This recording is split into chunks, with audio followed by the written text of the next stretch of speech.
Hello students, कल अपने part 4 BA में पूरा किए थे।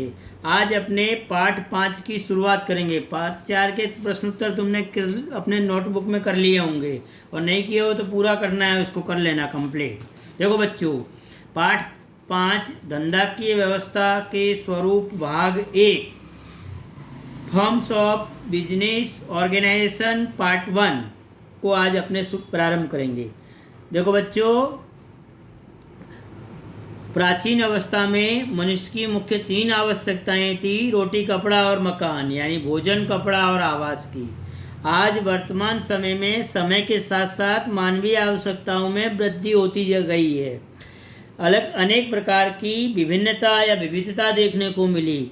मनुष्य अपनी सभी आवश्यकताओं को संतुष्ट करने में असमर्थ बना है, इसलिए मनुष्य को एक दूसरों पर आधारित रहना पड़ा। तत्पश्चात समाज में एक ऐसा वर्ग अस्तित्व में आया जो समाज के अलग अलग मानवों की आवश्यकताओं को संतुष्ट करने के लिए चीज़, वस्तु और सेवाओं का मुद्राओं में विनिमय करने में अपना समय और शक्ति और धन खर्च करने लगा। देखो बच्चों, आज अपने पार्ट 5 में अपने व्यक्तिगत मालिकी की पीढ़ी, साझेदारी पीढ़ी, संयुक्त हिंदू परिवार की पीढ़ी द्वारा सहकारी मंडली और जॉइंट स्टॉक कंपनी जैसे स्वरूप के विषय में अभ्यास करेंगे।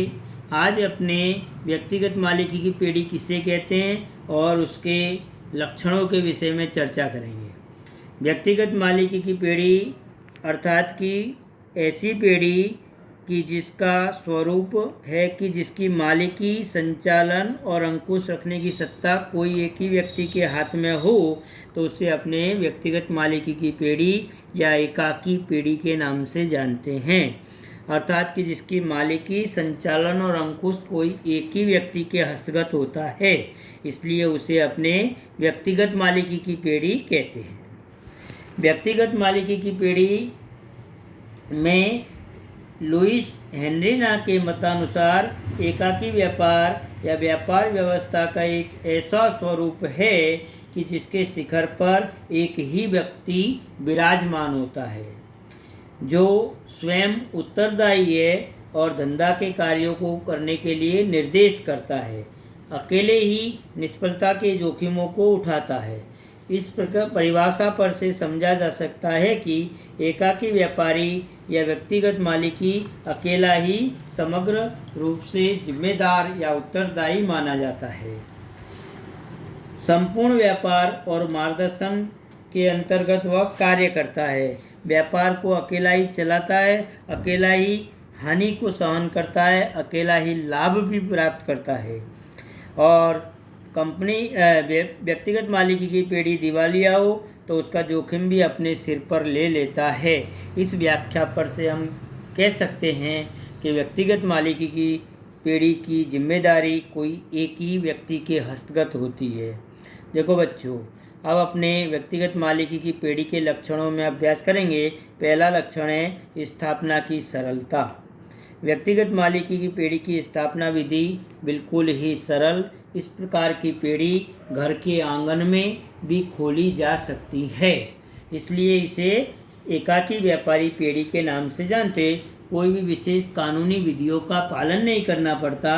कोई भी प्रकार से कोई भी व्यक्ति कभी भी इस पीढ़ी को प्रारंभ कर सकता है, इसलिए यहाँ स्थापना की सरलता सरल होती है।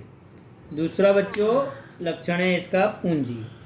व्यक्तिगत मालिकी की पीढ़ी में मालिक स्वयं ही पूंजी लगाता है, अर्थात कि यदि उसके पास कम पूंजी हो तो वह अपने पड़ोसियों से, अपने मित्रों से, अपने रिश्तेदारों से, अपने सगे संबंधियों से उधार पूंजी ले सकता है, परंतु इस द्रव्य को वापस करने का दायित्व एक ही मालिक का होता है, अर्थात कि संपूर्ण जिम्मेदारी एक ही मालिक की होती है।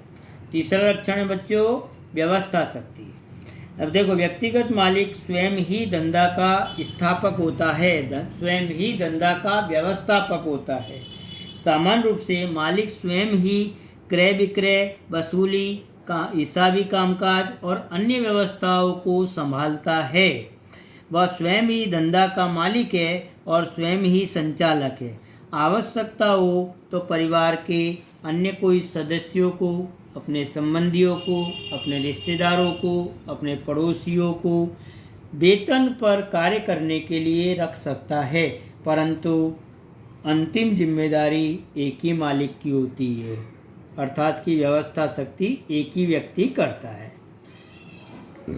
चौथा लक्षण है बच्चों, कार्य स्वतंत्रता और शीघ्र निर्णय। देखो, व्यक्तिगत मालिकी की पीढ़ी कोई एक ही व्यक्ति की होती है। व्यक्तिगत मालिकी की पीढ़ी में मालिक धंधे में से मुक्त वातावरण का अनुभव करता है। धंधा की कार्य अपनी सूझबूझ, बुद्धिमत्ता, योग्यता के अनुसार स्वयं स्वतंत्रता से करता है और स्वयं ही मालिक होने से कभी भी शीघ्रता से निर्णय ले सकता है, सरलता से निर्णय ले सकता है। पांचवा लक्षण है दायित्व। दायित्व यानी जिम्मेदारी। देखो बच्चों, व्यक्तिगत मालिकी की पीढ़ी के मालिक एक ही होता है। संपूर्ण लाभ एक ही मालिक को प्राप्त होता है और हानि भी एक ही मालिक को सहन करनी पड़ती है। इसलिए मालिक का दायित्व ही एक ही मालिक का होता है। इस प्रकार व्यक्तिगत मालिकी की पीढ़ी में असीमित दायित्व या अमर्यादित दायित्व दिखाई देता है। असीमित दायित्व अर्थात कि पीढ़ी का ऋण चुकाने के लिए यदि पीढ़ी में ऋण का बोझ अधिक हो जाए तो कोई भी लेनदार मालिक की संपत्ति पर दावा कर सकता है। इस प्रकार से कहा जा सकता है कि मालिक को धंधा में हानि हो, धंधा में ऋण बढ़ता जाए, धंधा की संपत्ति ऋण चुकाने के लिए पर्याप्त मात्रा में न हो, तो ऐसे समय पर धंधे के मालिक को अपनी निजी संपत्तियों को बेचकर भी पीढ़ी के ऋण का भुगतान करना पड़ता है। अगला लक्षण है बेटो, रहस्यों की गोपनीयता। देखो, व्यक्तिगत मालिकी की पीढ़ी में एक ही मालिक होता है, एक ही मालिक स्वयं संचालन करता है।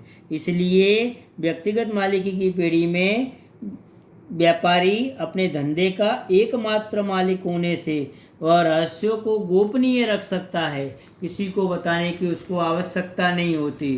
साझेदारी पीढ़ी में इस प्रकार वो गोपनीय नहीं रख सकता, परंतु व्यक्तिगत मालिकी की पीढ़ी में मालिक द्वारा लिया गया निर्णय स्वयं गोपनीय रख सकता है। अगला लक्षण है बेटा निजी संपर्क। अब देखो, व्यक्तिगत मालिकी की पीढ़ी का कार्य क्षेत्र एकदम सीमित होता है। इसलिए कोई भी मालिक ग्राहकों के साथ निजी संपर्क रख सकता है। ग्राहकों की रुचि, फैशन, टेव, आदतें, अभिरुचि, आवश्यकता, फैशन, मांग इत्यादि से वह स्वयं जानकार होता है।